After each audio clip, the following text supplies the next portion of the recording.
ജോലിയില്ലാത്ത സ്ത്രീകളെ വീട്ടമ്മ എന്ന് വിളിക്കുന്നത് തിരുത്തണമെന്ന് വനിതാ കമ്മീഷന്റെ ശുപാർശ.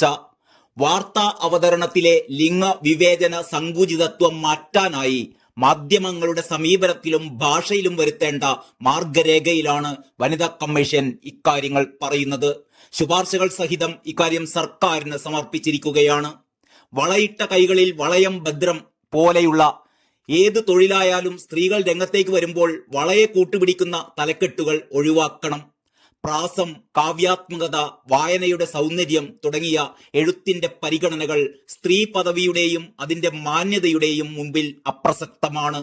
സ്ത്രീകൾ തീരുമാനമെടുത്ത് ചെയ്യുന്ന കാര്യങ്ങൾ കുഴപ്പത്തിലാവുമ്പോൾ പെൺബുദ്ധി, പിൻബുദ്ധി തുടങ്ങിയ പ്രയോഗങ്ങൾ പെണ്ണ് ചെയ്തതുകൊണ്ടാണ് ഇങ്ങനെയൊക്കെ സംഭവിച്ചത് എന്ന് വായനക്കാരെ തോന്നിപ്പിക്കുന്ന തരത്തിലുള്ള അവതരണം തുടങ്ങിയവയും ഒഴിവാക്കണമെന്ന് ശുപാർശകളിൽ പറയുന്നു.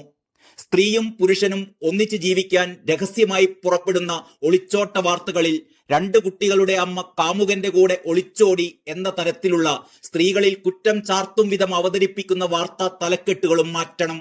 പാചകം, വൃത്തിയാക്കൽ, ശിശു സംരക്ഷണം തുടങ്ങിയവ സ്ത്രീകളുടെ കടമയാണ് എന്നും വിദ്യാഭ്യാസം, ആരോഗ്യം, നിക്ഷേപം, സൈനിക സേവനം തുടങ്ങിയവ പുരുഷന്റെ കടമയാണെന്നുമുള്ള മട്ടിലുള്ള ചിത്രീകരണവും ഒഴിവാക്കണം.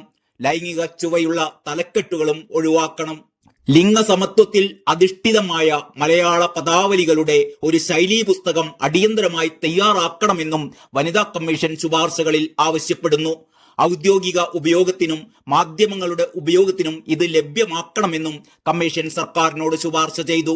ഭാഷാ വിദഗ്ധൻ, ലിംഗനീതിപരമായ വിഷയങ്ങളിലെ വിദഗ്ധർ, കേരള ഭാഷാ ഇൻസ്റ്റിറ്റ്യൂട്ട്, കേരള മീഡിയ അക്കാദമി തുടങ്ങിയ സ്ഥാപനങ്ങളിലെ അധ്യക്ഷന്മാർ അംഗങ്ങളായ സമിതി രൂപീകരിച്ച് 6 മാസത്തിനകം ഇത്തരമൊരു പുസ്തകം തയ്യാറാക്കണം.